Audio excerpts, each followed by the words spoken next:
좀 긴 본문 에스겔 25장에서 28장까지의 말씀 우리가 함께 읽으셨습니다. 네, 오늘 이제 내용은 뭐 이제 간추리면 이제 큰 이야기들은 그렇죠. 그 이스라엘 주변국들의 이제 심판에 대한 이제 신탁 하나님의 말씀입니다. 그래서 주변국들을 심판할 것이요 열방에 대해서 심판할 것인데 이들을 다 이렇게 심판해버리고 나면 결과가 어떻게 되겠습니까? 주변에 이제 대적하던 무리로서 경쟁자로서 이웃의 또는 협력국으로서 있었던 나라들도 있었겠지만 다 관계가 소원해지고 이제 침범하고 서로 침략하는 관계가 되고 대적이 되었잖아요. 그래서 이 나라들이 이제는 심판당하는 것입니다. 이스라엘과 같이. 그래서 이제 더 이상 이들은 이스라엘의 대적이 될 수 없고 또한 장차 회복될 때에 그들의 방해물이 될 수 없다. 이렇게 지금 말씀하시는 것입니다. 그래서 하나님께서 주시는 징벌은 보통 그 패턴이 동일합니다. 그래서 기근과 전염병과 칼 이렇게 삼중적이고 세 겹으로 오는 징벌이에요. 그래서 이 삼겹이죠. 세 겹으로 삼중적이잖아요. 그 얘기는 빠져나갈 수가 없다. 벗어날 수가 없다. 예외가 없다라는 것입니다. 피할 수 없다는 것이에요. 그래서 오늘 그렇게 이야기가 전개되고 가장 중요한 이제 본문은 이제 마지막 이스라엘에게 이 모든 심판, 열방에 대한 심판, 물론 이제 이 다음에는 뭐 애굽에 대한 심판은 나오지만 이스라엘에게 적자적했던 그들이 심판받음으로 다시는 너희들에게는 위협과 고통을 줄 수 없게 될 것이다라는 말씀을 통해서 이제 회복을 주시는 말씀. 그래서 오늘 이제 28장 24절에서 26절까지의 이 세 절의 이제 말씀에 그 메시지의 포인트들이 다 정리되어 있습니다. 그래서 25절에서 이제 다시 하나님께서 다 이제 모으실 것이다. 흩어진 자들을. 그리고 26절에는 어떻게 해요? 전쟁이 없는 상태가 되게 할 것이다. 그래서 평안하게 하시겠다. 곧 샬롬이 회복될 것이다. 이렇게 얘기하시는 거죠.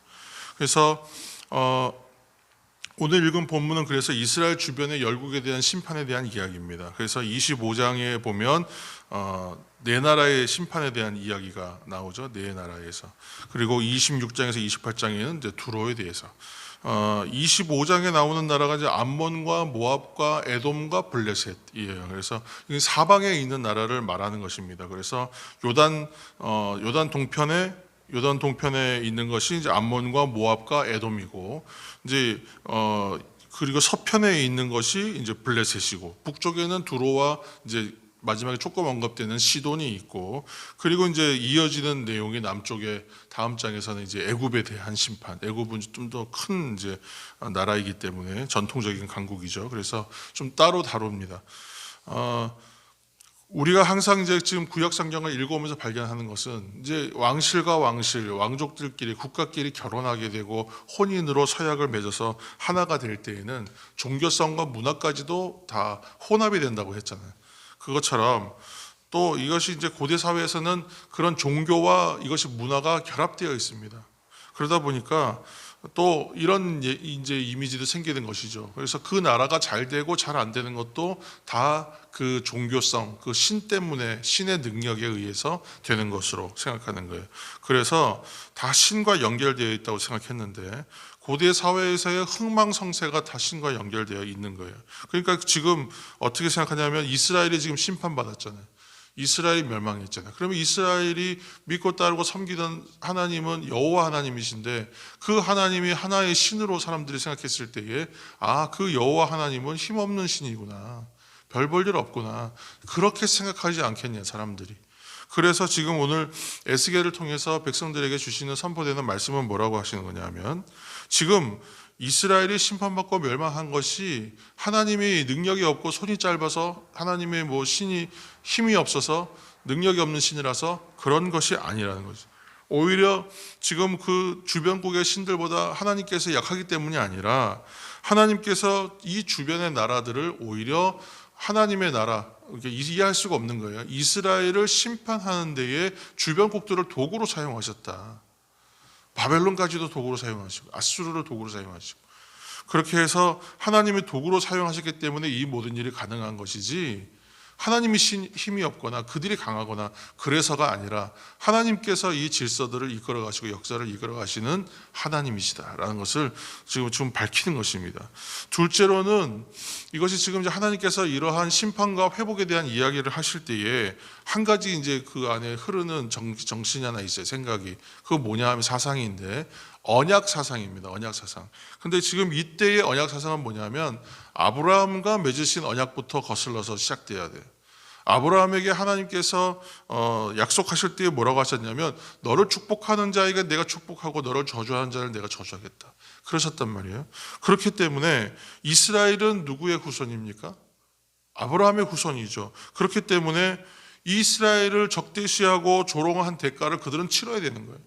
왜냐하면 축복한 것이 아니라 저주했잖아요. 조롱하고 비난하고 저주했단 말이에요. 그렇기 때문에 이 이스라엘이 멸망할 때에 그들에게 더 가열차게 그들이 더 악독하게 행하였고 함께 약탈하였고 함께 그것을 이제 좀 기뻐하면서 은근히 좋아했던 그 모든 것들에 대하여서도 통일하게 저주하였던 자들은 저주하는 거예요. 그렇게 심판이 그들에게 임하는 이유가 되는 것입니다. 세 번째, 이제 아까 말씀드렸던 대로 결론이죠.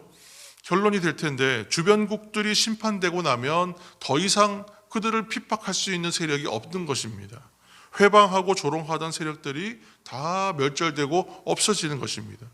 이제 기억에 남지도 않을 것이기 때문에 그들이 어땠는지를 다 세세하게 다 이렇게 읊어대고 있잖아요.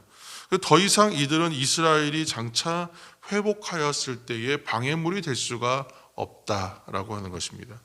그러므로 주변국 심판에 대한 예고는 이 심판과 동시에 무엇이 됩니까? 이스라엘에게는 소망과 회복의 말씀이 되는 것입니다. 그러므로 오늘 이제 이 사실 안에서 하나 발견해야 될 것은 에스겔서를 통해서 발견하는 것은 백성들이 깨달아야 될 것, 오늘 성도들이 깨달아야 할 것 동일한 것이죠. 하나님이 어떠한 분이신가? 지금 에스겔서에 흐르는 큰 정서는 뭐라고 했습니까? 야다, 히브리어 야다, 알라, 알게 될 것이다, 알아야 한다, 알다. 근데 여기서 안다는 것은 뭐냐면 사실은 야다라는 말 자체가 시작된 게 부부간에 친밀하여 내밀하여 은밀하여 아는 것까지 다 알 만큼 친숙한 것, 깊이 아는 것을 말하는 거예요.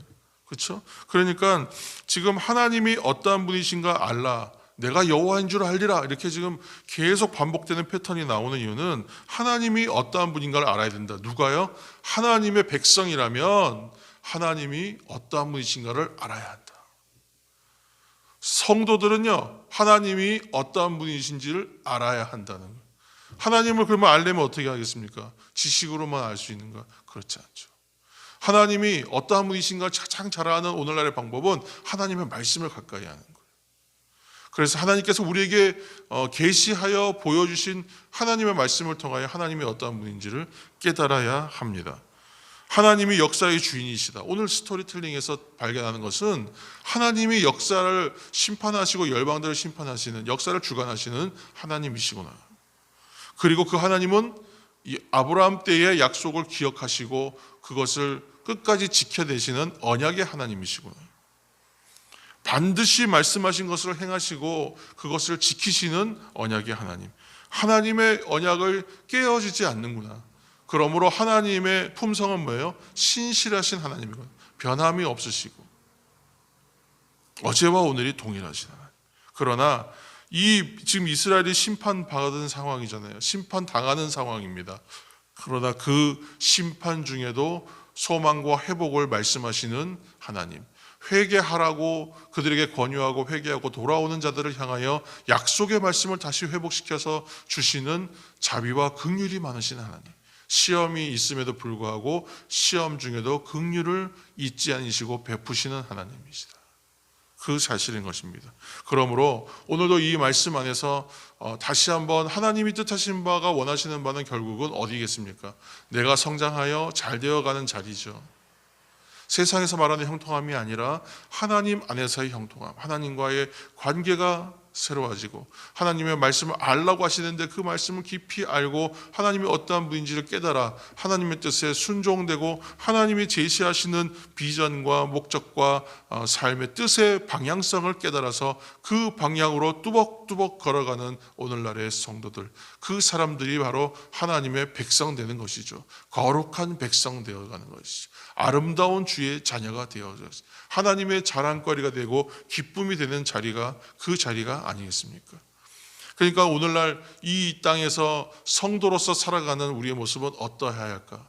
이스라엘을 둘러싸고 있었던 주변국들처럼 정죄하고 심판하는 자리에 내가 서 있을 것인가? 아니면 긍휼과 자비를 베푸는 자리, 그래서 권면하여 회개하여 하나님의 은혜의 자리로 나올 수 있도록 이끌어내는 어떤 개혁적 신앙의 삶을 살아가는 성도의 자리에 있을 것인가? 그것까지 우리는 고민해야 되지 않겠습니까? 하나님을 알라, 하나님의 뜻을 알아내라, 그렇게 오늘 명령하고 계십니다. 하나님의 뜻을 아는 자리가 어떤 자리일까요? 회개와 정결함과 하나님의 뜻이 실현되는 그러한 나라, 우리의 가정, 성도, 교회를 만들어가는 것이죠. 이 나라를 세워가는 것이죠. 이것을 위하여 오늘도 기도하시는 저와 여러분 되시기를, 또한 이 하루 더욱더 거룩한 백성 되어가는 하루가 되시기를 예수님의 이름으로 축복합니다. 함께 잠시 기도하겠습니다. 삶의 자리에서 여러분 1, 2분 정도 오늘 말씀 생각하면서 묵상하시기 바랍니다. 하나님 나로 하나님의 거룩한 백성 되어가는 길 오늘도 걸어가게 하여 주옵소서. 내 삶이 틀렸다면, 방향이 옳지 않다면 하나님 내게 말씀하여 주시고 마음의 간절한 기도의 마음들 회복시켜 주시는 가운데에 깨닫게 하여 주셔서 나의 방향을 돌이켜 주옵소서. 그렇게 오늘 함께 기도하는 저와 여러분 되시길 바랍니다. 함께 우리 한 1, 2분 정도 함께 기도하고 제가 기도하겠습니다.